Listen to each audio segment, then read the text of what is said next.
ও আমার এলি, এসো আমরা দুইজনে প্রেমের খেলা খেলি। এলি আমার এলি, সত্যি সত্যি এলি আমার বউ হলি। একদিন তুমি এই ছুঁয়েছিলে বুক, সেই দিন পৃথিবীর সেরেছে অসুখ।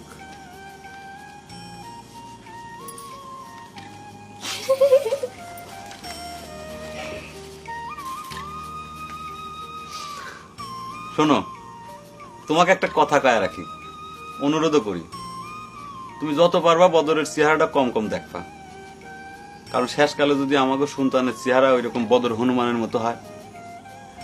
মুখে তোমার কিছুই বাদে না ক্লাস ফ্রেন্ড। কবিতাটা আরেকবার ক দেখি। কবিতাটা লিখেছি কিন্তু এখনো মুখস্থ করে পারি নাই। ঠিক আছে, আবার দেহে দেহে শুরু করলেন। আলেয়া ও আমার এলি, এসো আমরা দুইজন প্রেমের খেলা খেলি। এলি আমার এলি, সত্যি সত্যি এলি আমার বউ হলি। এ বাবা ফারুক, তুমি ঘুম ভাঙাই দিলে কিসের জন্য? আনন্দের একটা সংবাদ আছে, মিঠাই খাওয়া লাগবে, মিঠাই। কিসের সংবাদ? মিঠাই কিসের? বাইরে গেলেই বুঝবে না। আসো, ওঠো, ওঠো, ওঠো। গায়ের দিয়ে কথা আরে, ওঠো, ওঠো। যাচ্ছি তো।